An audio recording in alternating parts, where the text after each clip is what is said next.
Mainly observing the lower body technique, how your body supports the walking mindfully, observing the sensation of each heel and how your one leg support to carry the full weight of your body from the moment of shifting legs. Observing distractions, yet trying to mindfully and with awareness observe each step to strengthen your willpower. Observe what happens at that moment to understand your own mind. Mindful sitting. Experiencing the Anapanasati, observing the breath and how thoughts come and leave. Keep observing every thought without bias, and hopefully let the thoughts and minds settle so you can observe the next stages of what you might experience. And then at the bottom it says, both techniques to be used to balance, reach equilibrium, or correct resonance of the middle path of mind. Last sentence, please, again. Both techniques to be used to balance, reach equilibrium, or correct resonance of the middle part of the mind. Yeah. So these are the way we are reflecting upon ourselves only to the glass, the mirror of mindfulness. So you have to get trained into that, and then only you can understand what are the benefits and how it is going to work. So therefore, at the beginning, it appears like a little odd, like something different. So it's natural. So the advice is earlier the better. You can start as early as possible. Then the time taken for familiarization will be easier. So this is a very good way of reaching and approaching. Please continue. The next reflection is from someone who's 17 years old, and they've been in the Satipasala for 5 to 6 years. For mindful walking, they said, when beginning to start walking, I have chosen a setting where I'm capable of enjoying walking rather than turning it into a chore. I try walking outside to allow for an eccentric feel with more naturalistic factors. Once I have found a suitable walking path, I begin walking, getting used to my surroundings. Once settled, I focus on my individual soles of the feet and the sensation I experience walking on the blades of grass. This feeling of awareness is constant, and when a distraction occurs, my mind recognizes that. Once recognized, my walking pace changed and it was harder to concentrate, but eventually I regained focus. For mindful sitting, they said, finishing mindful walking and converting through to mindful sitting is often relaxed. The purpose of mindful sitting is an invitation of cultivating awareness through the action of breathing. While I focus on my breaths in through nose and out through mouth, I try to just act my most natural and to stay aware. My legs began to ache as well as thoughts arrived, which was an extra observation which I attempted to improve. I regained focus. Yeah. The last one and this one, it's a very enthusiastic approach, and the report writing very good. In my case, I took about 8 years. I had never done that kind of formal retreats at the beginning. About 8 years to understand what is this mindfulness and how can we correlate into that. So therefore, you guys are fairly advanced because getting this kind of residual retreats. I had no such a chance. So therefore, good in writing. Please continue. Next. This person has been in Satipasala for 6 years and is 12 years old. First, mindful walking. Firstly, I observe my surroundings to be aware of any distractions that will come. Then I step on the walking path. I notice how the path feels and how cool the air is. After I am aware of it, I start to walk. My main focuses are what I can feel, see, and hear. I felt the rocks prickling my feet, but step by step, it stopped hurting. I saw many things like other people, landscape, etc. I also heard lots of things like birds, other people, etc. When my mind would focus on distraction, I would be aware of it and move on to something else. Mindful sitting. Firstly, I would observe my surroundings and take note of the feelings inside my body and outside my body. Then I close my eyes and focus on what I feel. I felt pain in my legs multiple times, so I would change my posture, then focus again. I heard numerous sounds throughout my sitting session. When I heard a sound, I would listen to it and take note of it. I also was being aware of my breathing and how it changed over time. When I lost focus and my mind went somewhere else, I would notice it and focus on my hearing and feeling. Yeah, the difference between the mindful life and the unmindful life is that in the mindfulness we have a reference point. Then we know we are with mindful or not. Imagine a person without introducing that kind of a reference point. Sometimes we call the pivotal point. Sometimes we call benchmark. They can't give a account how much I was successful or not, because there's no reference point. So the mindfulness is basically fixing that reference point. So some may ask, is it necessary for the life? But for the animals and the other creatures, there is no reference point. They're completely run by the instinct. But the human mind, we have, but it is not a must. So whenever you are going to give that kind of a reference point, then you can give an account. It was successful or not. And my experience is, at the beginning, soon you try to give a reference point, it appears like a little bit of a distraction. One person try to put that into point form, then soon you have a reference point. I mean, I have to focus on in walking, left leg, right leg, and in sitting, breathing more, rising and falling. And everyone started feel regret. They have unsatisfactoriness. I am not skillful. This is the first and foremost. Soon you try to be self-aware. This is the first sign. And the second thing, we can disagreeable because a lot of other ants are coming, flies are coming, coldness, warm. That kind of lot of disagreeable thing happen. That's also become exaggerated. Soon your awareness increases. The third one he mentioned was that my unsuccessful nature is due to the climate, due to the others, and finding fault with others. Or he or she may think, one day I will meditate, keep the mindfulness 100% in the present moment without running, and try to be pedantic or work to rule. So these are the four things. It's not a Buddhist kind of a person, but I applied myself. Whenever we put first time into the mindful kind of a situation, self-accusation is happening. And things are not up to the marks, unsatisfactoriness. And finding fault with others.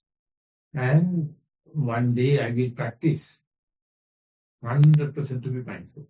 So these are the things happen. And last he says, don't worry about that. That is not your question. It's everyone is in that. Therefore, knowing that, just keep on. Nothing like trying.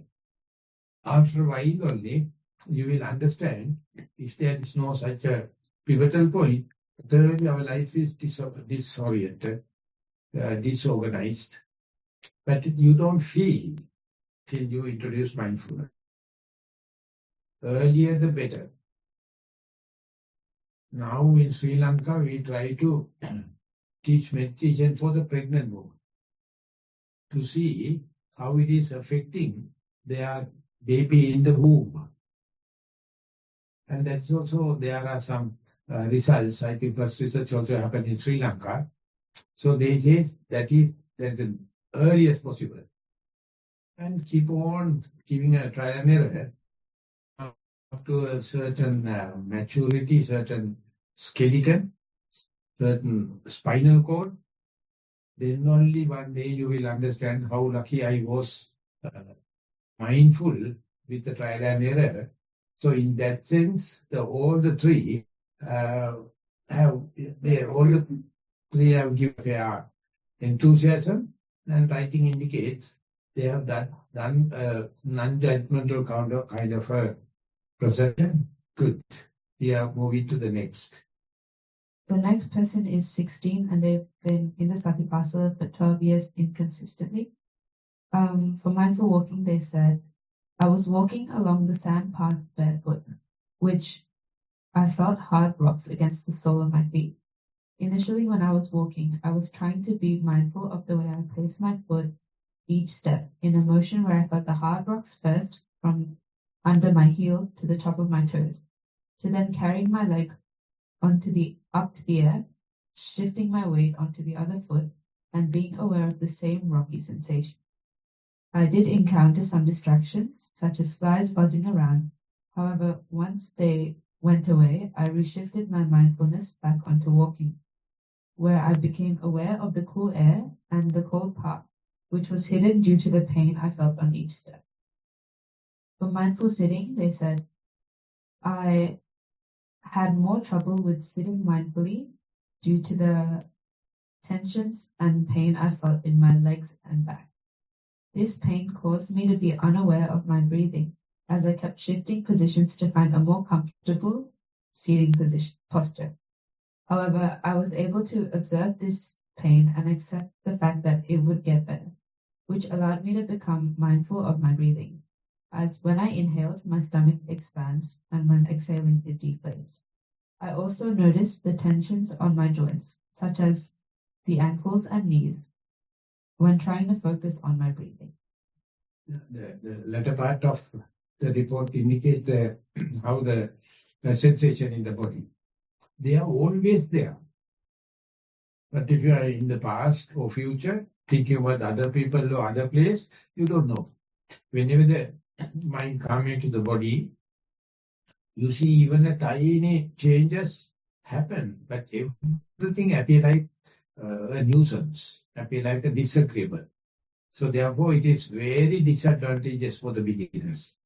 So you have to keep on practicing. Otherwise, these pains and the itchiness and everything is there, but we are other directed. We are unmindful, so you don't know. With COVID, they have tested, BBC, I think. They tested how the COVID is spreading from the germs in the hand, going to the nose, or to the eye, or to the mouth, because we are touching the face. That is how the germ is carried to the mucus. And they have found each person touched the face 26 times per hour. But we don't know, because face is very, very sensitive. So while talking, we are doing wiping and kind of thing. Otherwise also we are doing. But in mindfulness, I mean, when you are going to sit, you feel they are crawling animals like, and the heat and cold and some kind of itchiness. They are not unbearable, but it nuisance. So therefore write it. Why? This indicates mind is mindful. That's why you can give something about the body. Otherwise mind is in the past or future. Therefore you don't feel it. And in walking, when you are giving this kind of attention, you have seen quadrupeds, animals with the 4 legs, how they are moving. And then, I think, 2 billion years ago, something like that, the sun started to walk with 2 legs. The animal out of the animal, human also the same. Earlier it was four-legged and the head is horizontal. Now they wanted to see further, so they wanted to raise, and it's the two legs. And when you are walking, you are really walking with only one leg at a time. Whole body is in one leg. So just when you keep on practicing, you see what a balance. I am 64 kilos. Balancing 64 kilos in one leg, just like not a bicycle, on a wheel with some circus people doing only one wheel, and upon wheel they are riding. So therefore walking is a kind of such a balance. And even within one leg, whole weight is taken by this very small area, and then nine bones are there to spread the weight to the whole soul. And that is also changing. If you are climbing up, climbing down, if you are turning, how it is happening. Not a single machine invented in the world which can assimilate the leg. But usually we don't care, we don't know why we are walking. Only in mindful walking, only we understand what the calibration, what the power transmission, what the straightening of the power line, it happens. The day you have a cut or some damage in the leg, you will understand how it is happening. So therefore, we know everything outside the world, but we know nothing about ourselves. We learn so much so to unmindful. So mindfulness is completely the other way around. So therefore, when you keep on practicing, you will understand, being a human, how difficult one to have self-awareness. It will never happen for human being unless otherwise someone come and advise you. Naturally, never happens. So that is why we are happy as a Buddhist. Some people come and say, why don't you become mindful and try to take a chance. It is not easy, I accept it. But by reading the report, it says that you have got the point. So we'll go to the next. Nissarana, I am a 43-year-old parent helper who wishes to have your kind advice on some observations/changes that happened in my mindful walking today. As usual, I started my walking by placing emphasis on lifting, carrying, and placing of my 2 feet. There I observed how my heels get released, press the inner pillow hard, and press the thumb towards the floor to lift my feet, carry it, and touch the heel first, then the inner part of the pillow and the friction from the thumb in placing the feet. I felt a sense of relief when the heel was lifting or separating from the ground. I felt as the upper body connected to a wheel. But today I found that I could observe the sensation of moving leg when the lifting, carrying, placing taking place with each foot. I also sensed how the force is dispersing on the sole of the other stable foot on the ground. How it takes effort to maintain the weight of the body, the effort not to fall down, and how it prepares itself to be lifted. And also how the hip swings to the opposite side, dispersing the force through bones to keep the balance. This diverse observing made my walking slower, and I found out that I was looking more closer to my body, like 1 meter ahead. Bhante, is this an improvement, or am I reversing back on the process? But as a more to sitting meditation person, this experience aroused an interest on walking, which I usually find hesitant to do. And I got less distracted as my mind was busy observing. Many merits to you, Bhante. Yeah, as I tried to mention, to install mindfulness, to be mindfulness, it is not so very bad game. So you have to give certain amount of effort. And the day you appreciate your effort of mindfulness, then only mindfulness going to give you the results. How the leg is moving, how the lifting happened, how the moving happened, how the dropping happened. That's a clear indication the mindfulness is progressive, and you need to accept this whole phenomena of mindfulness and then take the action of walking, and so much of information happening. The difference between this information and what you all are reading in the books, information, nothing verified. You can question, but this one you can't really know. Is the what the external education and the internal education, therefore we call insight. This meditation called insight. Everything is outside. Everything is extrovert. This is introvert. And this report says, when you are doing with that kind of acquaintance, that kind of acceptance, you get so much of information. And that information ever accumulating. Day by day it is accumulating. And ultimately you will understand my experience is exactly the other person's experience. Otherwise we think he is a different person, I am a different person.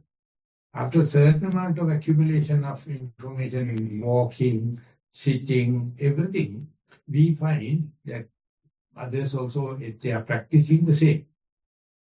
So therefore, we develop the idea of humanity.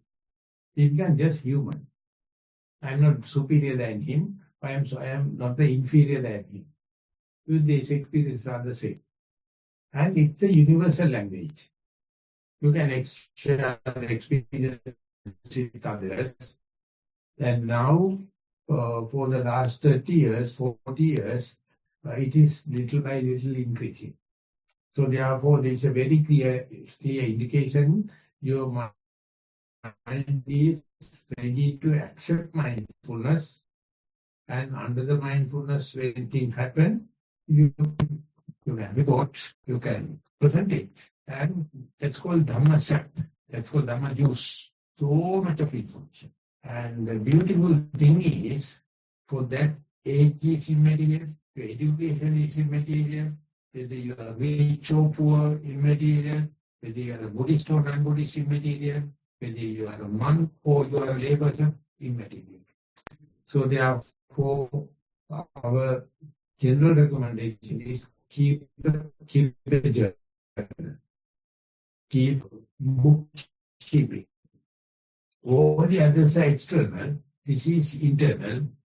It's gathering the momentum painfully slow.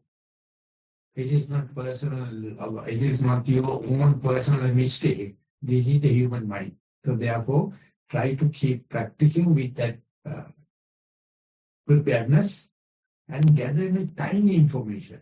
Don't expect big things. And that will give you such a juicy, such a happy experience, and most of the value of this information and your attitude become galvanized when you are sharing with others. Otherwise, you stress. That is why we are taking time for discussion. Good. This is the last reflection. For walking meditation, they said, I have been mindfully walking during my 45-minute morning walks for some time. This morning, I was focusing on feet when meditation started. There, I was just aware of my surroundings for long periods, seeing everything in front of me, but no thoughts in my mind. I was not aware of feet or body or breath. Rarely, thoughts/images come into my mind and it passed. I just observed them as they passed. These were no joy or fear or sadness, just equanimity. For sitting meditation, they said, able to start meditating relatively quickly. initially focused on the breath, but with time it faded away. These were long periods of nothingness. No thoughts, no breath, no feelings. Vivid, distressing images come into mind by itself, but passes away as it comes, and was able to watch them go by. Right hip started aching, and when I focused on the pain, it went away.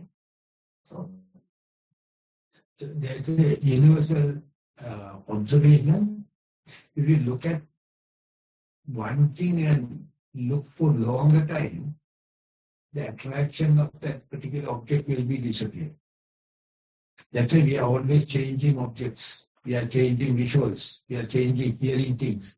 We are changing the smell, tasting, touch. And that's why we call it variety entertainment.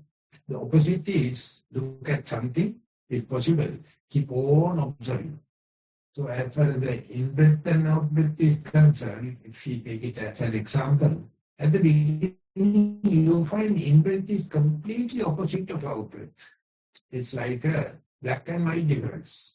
And you can see how many breath cycles, how many wandering mind, how quickly it can come. But when you keep on practicing, keep on observing mindfulness, mindfully of the breath, the difference between in-breath and out-breath is disappearing. And more that happens, your interest also disappearing.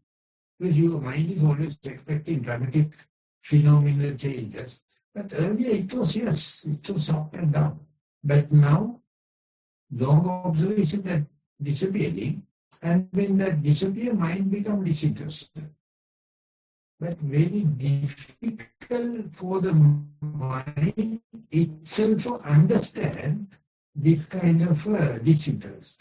So you must have prepared mind. We call mindset. We call the beginner's mind, at the beginning state. Yes, at the beginning it may be very dramatical, but slowly it will disappear. And if you go with that, we call that the insight meditation. Otherwise, you will report it in the complaining language. Earlier, it was very dramatic and very attractive, very ups and downs, but now it is not. So, advertisement on the world knows the opposite. If they wanted to get our mind adverted into something, they quickly prop up and change the colors, change the shapes. You are not allowed to see longer time. So in Sri Lanka, of course, we have not employed it yet. We are training children to see how the advertisements are adverting your mind for their selling idea. By looking at advertisement, ask them to write how they are manipulating, how they are adverting your mind. You are just a commuter, you are just traveling. But all of a sudden advertisement happens, and then how it is happening. And you have to pick how the mind is adverting. There's a degrees, advertisement degrees. Wherever you go, they know how to distract you. But the mindfulness is opposite. You are looking at one thing and longer time. So therefore you have a physical discipline, you have a moral discipline, you have a prepared mind, and if it is so, the disinterest is fading off. Again, bleaching off. You know bleaching powder? Have you heard about? It's a colorful clothing. If you put into the bleaching powder, everything is faded off. So therefore, always variety. Then otherwise you can keep the track with. But here, only one thing, still keep the track with. This is what you call going against the grain. So therefore, that prepared mind or mindset is very important. But everyone is not skillful in that. So therefore, when you are observing this report, slightly touching it, when you keep on observing, mind gets distracted. It is not a mistake, it's a sign of progress. But to go prepared, when you are looking at something little wide, it becomes faded off. So that is the secret Buddha found after 4 aeons of time by looking at one thing. It is not in the present education. 35 minutes one teacher, again 35 minutes one teacher, again another 35 minutes one teacher. So boring. You people are very skillful. I am not so good at education. And you keep it them and write in the answer script and you get passed. Whatever the skill, if you ask to keep one thing at a time and look at it for a longer time, there you can see these skills, external skill never apply here. So therefore this report is slightly touching that area. So therefore this thing that if you have to reduce the one variable, the mindset, the beginners, the prepared mind is the main secret. And you people are amazing. I can't imagine at your age of your participating a residential retreat. Very good. Very, very good. Maybe unwanted parents are pushing you and nothing may be there. But anyway, young adults are taking this part. Very appreciable. The day you understand it, you have a great problem. But to practice understood how to tell someone. There are no encouraging factors. How can I tell my child? Imagine you become adults and you have children and you have students or followers and you want to share. So difficult. So therefore imagine, and take it as going against the grain. There is nothing called failure in mindfulness. Nothing. Whatever mistake you do, it is good. And what yesterday also I have mentioned, whatever the mistake you have done, everything pardon. Everything forgiven, forgotten. Take this into account. You may have your self-criticism so much, I have done this and that and blah, blah, blah. But as you are mindful, you are all the past, forgiven and forgotten. The day you understand that only you can forgive and forget others. Otherwise you are mercenaries. With your self-accusing, according to you are accusing others also.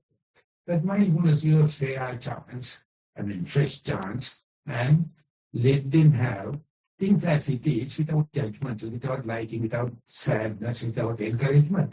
And then you can see that these are phenomena. And that's the sign of your forgiving and forgetting yourself. And give the same, in the same token, look at the others also. And when I look at myself, I think so much of greatness towards my parents. I'm such a naughty boy. In that sense, you are very, very good.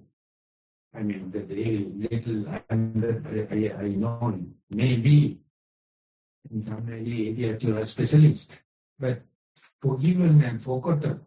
So given a new chance, so this later, whoever may be, is giving some kind of a sign.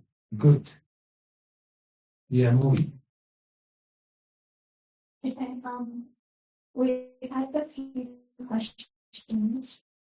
The first one was, after lunch, I feel sleepiness and I'm unable to be mindful. Is this normal and how do I overcome? How do you know you're not mindful? Can I have a discussion with that particular person? Are you the writer? It's very interesting. How do you know you're mindful? If you're mindful, you don't know. Yesterday we just stepped into that. Today we can understand.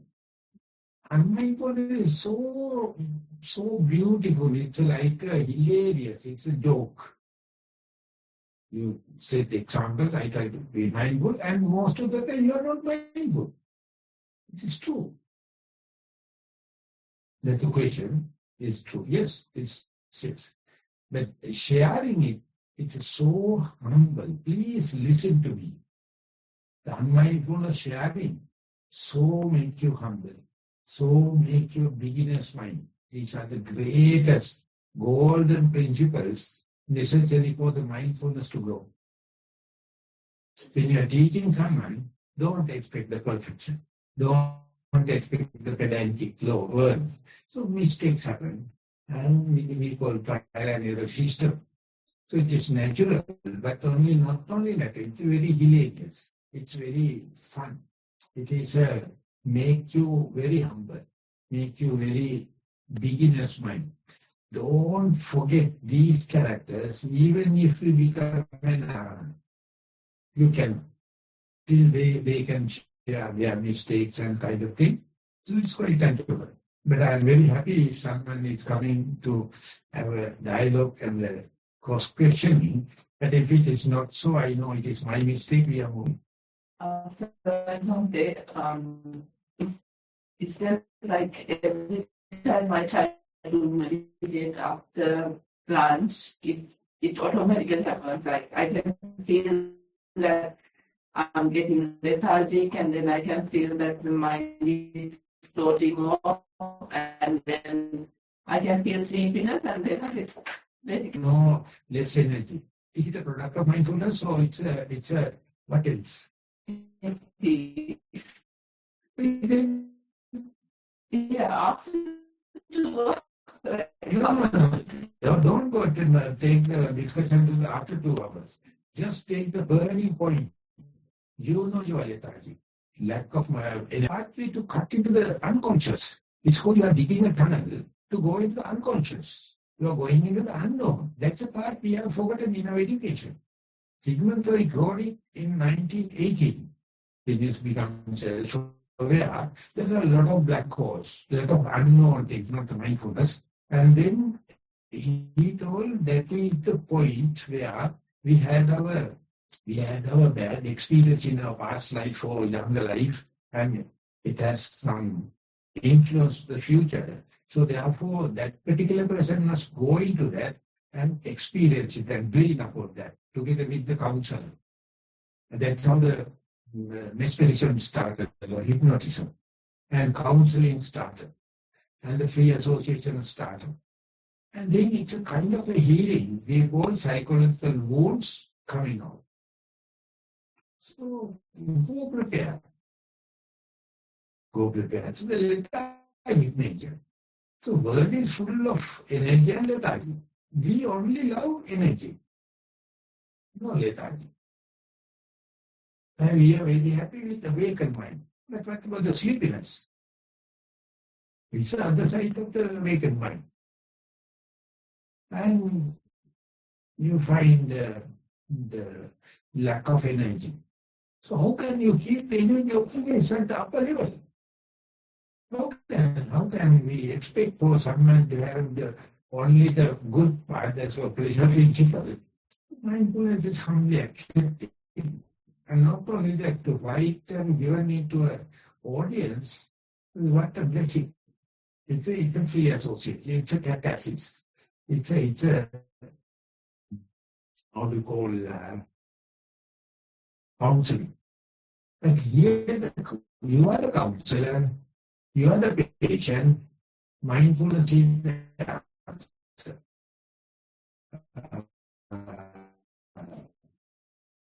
Daniel Goleman wrote a book, Physiotherapy Without the Self. And in the first page, there's a room, bed is there for the patient, and the chair is there for the psychiatrist. Both are free. Psychotherapy without the self. You are looking at your own psychoing yourself. Definitely will never achieve. Lethargic is it's my nature. It's me. It's my soul. And the lack of energy, you disclaim. dissolve. And that is the point where to go into the deepest side of the spirituality, from the Western point of view, go into the subconscious. And the beautiful thing is, once you go and explore into that, everyone's subconscious is equal. So you are not going into your subconscious, you are going to the subconscious of humanity in psychoanalysis. And that is why the Buddha is telling you yourself, don't ask psychiatrists to come, don't ask pharmaceutical intervention. Just look at it. We have no guts. We have no personality. We have the fear of unknown. So we have to give the youngest children to look at it, see the lethargic nature, see the sleepy nature, see the lack of energy, and accept it. You will not get disqualified for anything. Good. Write it and go deep and deep into that. You will see it's really recharging your battery and catalyzing your energy, and you will become a ready-made person, ever ready person for anything to happen. You will never consider dead man negative. I hope you are a person who has written good. Very difficult to take it to the core.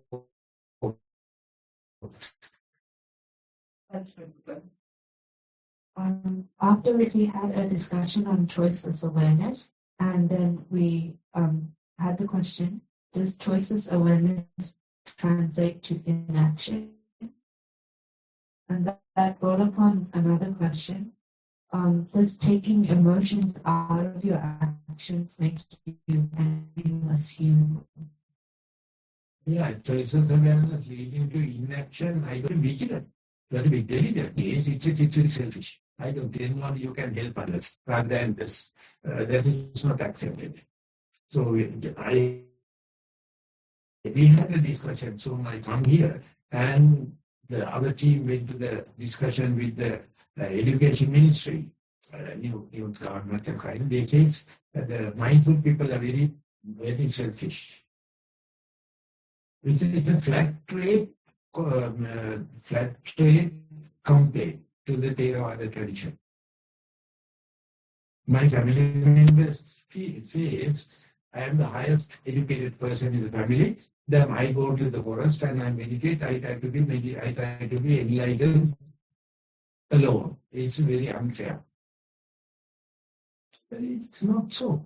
I came all the way to Melbourne to share with you all. So therefore people can look at it, but don't. I wrote 8 articles. 17 was on the choiceless awareness, and I published them in the papers. And I see it's a double positive. It is not lethargic. It is not callous. It is not selfish. It appears like it's a falsified accusation. But don't agree, because it is awakening. It's diligence. It's the vigilance. And you are be on the present moment. So I'm very happy to have the discussion on that issue. You take one. Yeah. Take one. Huh? You take one. How many more? Lot more. You can keep it tomorrow as well. Yes. You may present the same next. So we were having a discussion on experiencing space and blank space when practicing. You are not talking to the mic. I am an old man. I can't listen. So we were having a discussion on experiencing space and blank space when practicing mindfulness. And this person was wondering if you could elaborate a bit more on that. Space, 2 terms you mentioned. And blank space. Blank space. Blank. Yeah. The space and the blank is the same. Because in the night sky, it's full of black. Nothing you can see. But if you go there, it's full of sunlight.